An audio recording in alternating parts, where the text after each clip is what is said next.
చామల కిరణ్ కుమార్ రెడ్డి మాట్లాడుతున్నారు. లైవ్ ద్వారా చూద్దాం. 31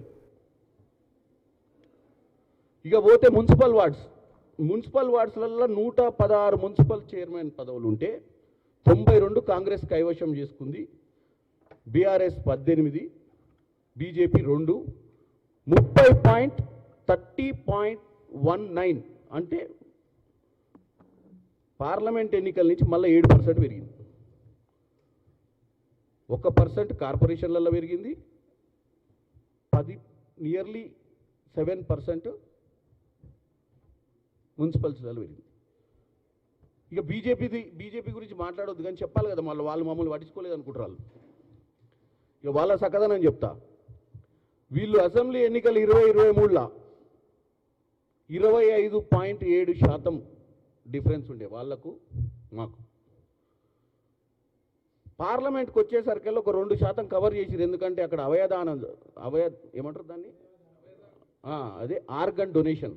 బీఆర్ఎస్ పార్టీ వాళ్ళు ఎట్టి పరిస్థితుల్లో కాంగ్రెస్కి గుండు సున్నా రావాలని చెప్పి వాళ్ళ ఓట్లను కూడా ఇటు ట్రాన్స్ఫర్ చేసి అంతర్గతంగా చర్చలు చేసుకొని 8 మంది ఎంపీలను గెలిపించినటువంటి దాఖలాలల్లో 25.7 నుంచి 23.62 డిఫరెన్స్ ఉంది. ఫిర్బీ ఈవెన్ వాళ్ళకి 8 వచ్చి కాంగ్రెస్కి 8 వచ్చినా ఓట్ షేర్ డిఫరెన్స్ 23.62. ఇక కార్పొరేషన్ ఎన్నికలు అంటే నిన్న జరిగినటువంటి 7 ఎన్నికలల్లో 27.13 అంటే 2 ఎలక్షన్ల కంటే పైకి వెళ్ళి దగ్గర 3% ఫస్ట్ టైము, 4% సెకండ్ టైం. అంటే పార్లమెంట్ ఎన్నికల కంటే 4% పై చిలుకు కార్పొరేషన్. దాంట్లో ఒకటి బీజేపీకి ఒకటి వచ్చింది. తర్వాత మున్సిపల్ ఎన్నికలకు పోయినట్టయితే బీజేపీకి కాంగ్రెస్కి 42.04 డిఫరెన్స్. ఇవన్నీ ఎందుకు చెప్తున్న తెలంగాణ ప్రజలకంటే, ముఖ్యమంత్రి రేవంత్ రెడ్డి గారు 10 ఏళ్ల వరకు నేనే అధికారంలో ఉంటా అని చెప్పడం ఆయన గొప్పనో కొంతమంది దాని మీద వ్యంగ్యంగా మాట్లాడుతున్నారు. కానీ నేను ఒకటి చెప్తా. 2004 నుంచి 2014, 2014 నుంచి 2023, 2023 నుంచి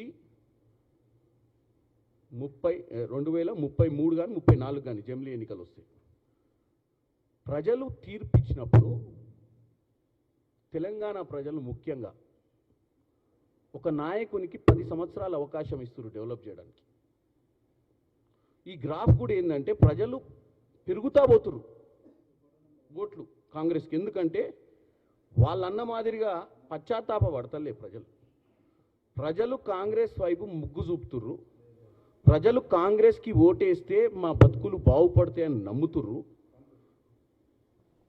ఇంకా 2-2.5 సంవత్సరాల అధికారంలో ఇంకా మెరుగైన పాలన అందించి ఇంకొక 5 ఏళ్ళు ఎక్స్టెన్షన్ ఇస్తే RRR, మెట్రో, మూసి ఏదైతే అర్బనైజేషన్ జరుగుతుందో తెలంగాణ భారతదేశ చరిత్రలోనే, భారతదేశ పటంలోనే తెలంగాణ అనే రాష్ట్రం ముందంజలో పెడతారన్న నమ్మకము ఈ గ్రాఫ్లలో కనపడుతుంది.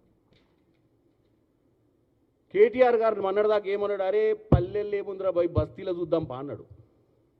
బస్తీలో వస్తున్నాయి కదా ఎన్నికలు, బస్తీ మీద దేకలేంగే, నేను మున్సిపల్ మినిస్టర్ని, మనకు ఫిల్లు అభిమానులు బస్తీలల్లో వీళ్ళను పొంగబెట్టి కొడతారని చెప్పిండు.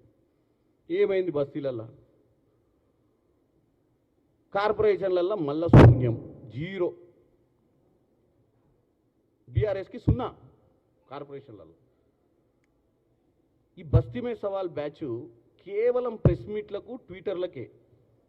ప్రజల సంబంధం లేదు, ప్రజలు పట్టించుకోవట్లేరు. ఓ 50-100 మందిని హైర్ చేసుకొని వాళ్ళే సోషల్ మీడియాలో పోస్టులు పెట్టి ప్రభుత్వం బాగాలేదని చెప్పి, ప్రభుత్వం బాగుందని చెప్పి, ప్రభుత్వం మంచిగా లేదని చెప్పి రేవంత్ రెడ్డి గారి గురించి రోజు ఎడాపెడా ఏదో రాసి సునకానందం పొందుతురు తప్ప వాళ్ళు చేసే రోజు ప్రెస్ మీట్లకు కానీ వాళ్ళ సోషల్ మీడియా ప్రచారానికి కానీ ప్రజలు లొంగలేదు. ప్రజలు డెవలప్మెంట్ సైడ్